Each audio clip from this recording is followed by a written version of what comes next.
welcome back, and good morning to another Jake's Safe Space video, where the goal for this channel is to reach as many people as possible and to battle mental health issues one video at a time, even if it's just one person. Where we also say, where I believe just having the conversation is better than nothing at all, especially when a lot of people can't receive mental health services and it's just very hard to receive mental health services at this time.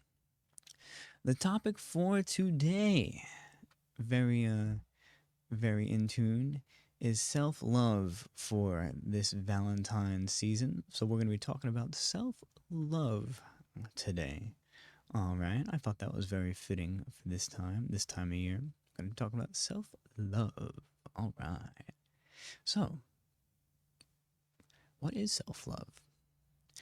Self-love is accepting yourself, your whole self, all yourself, your strengths, your flaws, and all the mistakes that you've made in your life.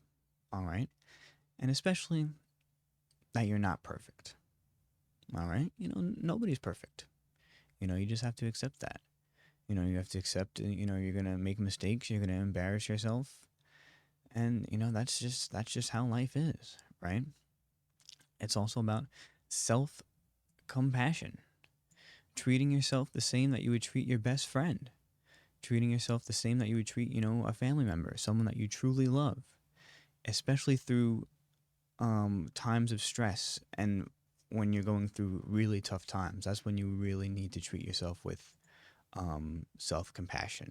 That's what self compassion means. When it's really how you treat yourself when times get tough. It's easy to treat yourself nicely when things are going great. But it's about how you treat yourself. When you're going through those hard times. When you're low on money, or when you may not have those people around you to cheer you up. So that's what self compassion is. We also have self awareness, which means be aware of your thoughts and feelings so you can act on what you need instead of what others expect of you, right?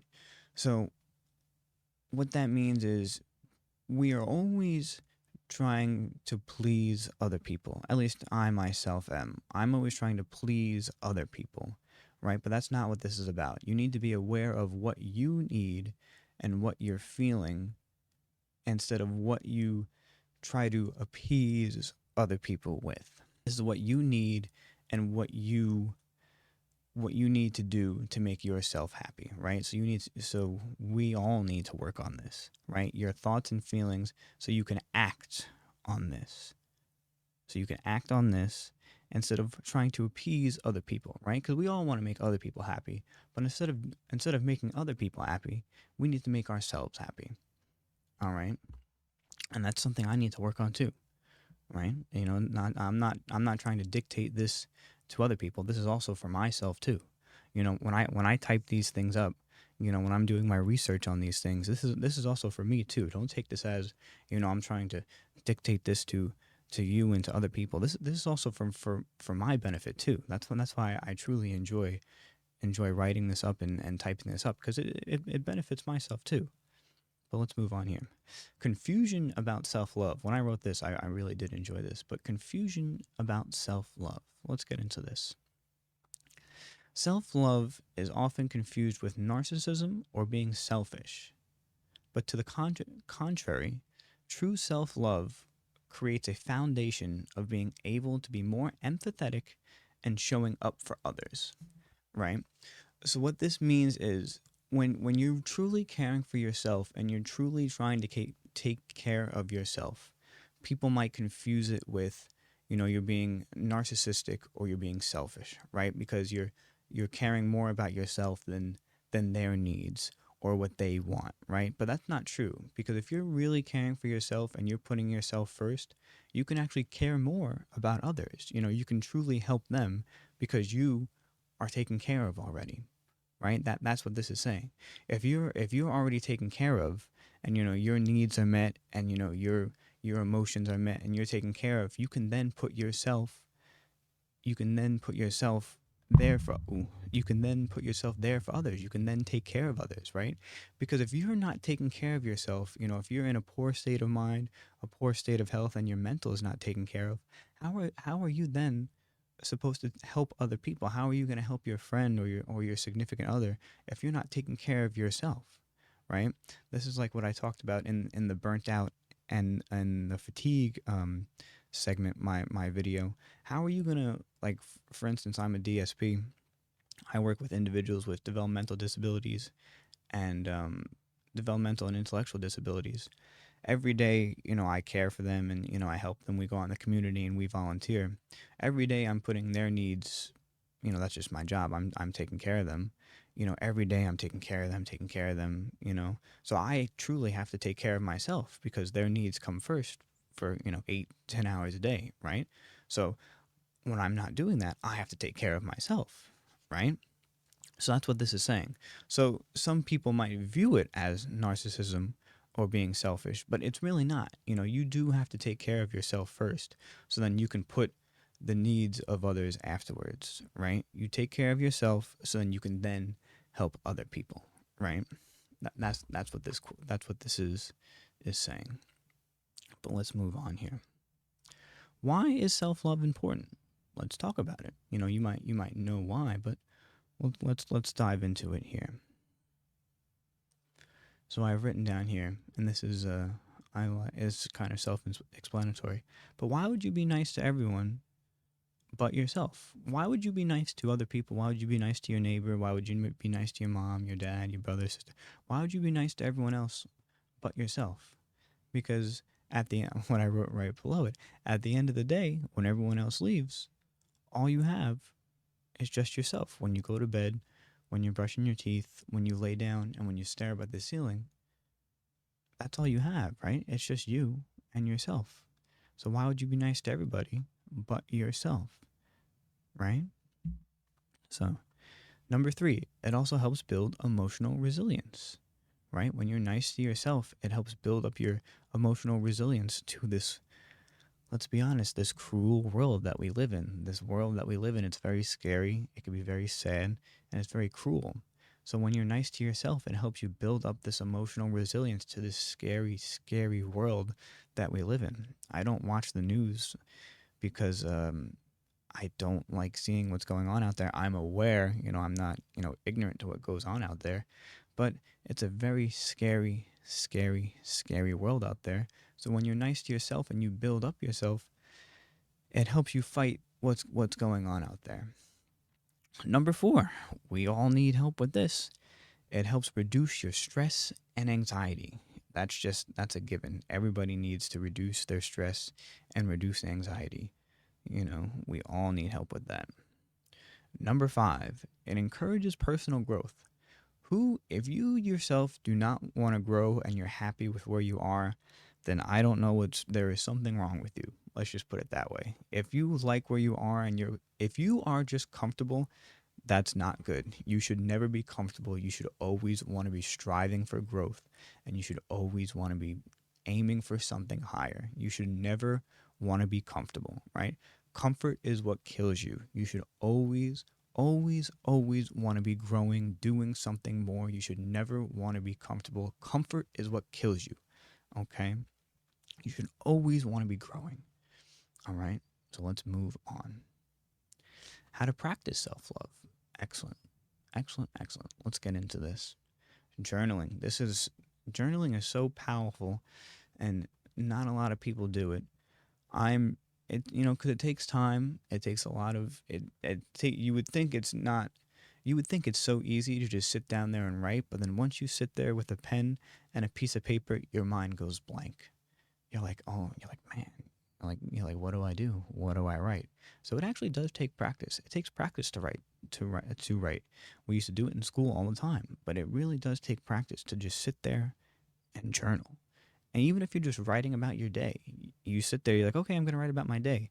And then all of a sudden your mind goes blank. You forget every single thing that you did, right? So it does take practice to journal, but it's very powerful. It's very, very powerful to just sit there and journal. Even if you just want to write about what you're going to do, it's very powerful just to jot down your day, what you did, especially your goals. Journaling is very powerful. So that's a very good thing to practice self-love with yourself. Practicing affirmations. This is a very good thing to do. One thing you should do is every let's just say every hour, every 2 hours, just say one good thing about yourself that you like.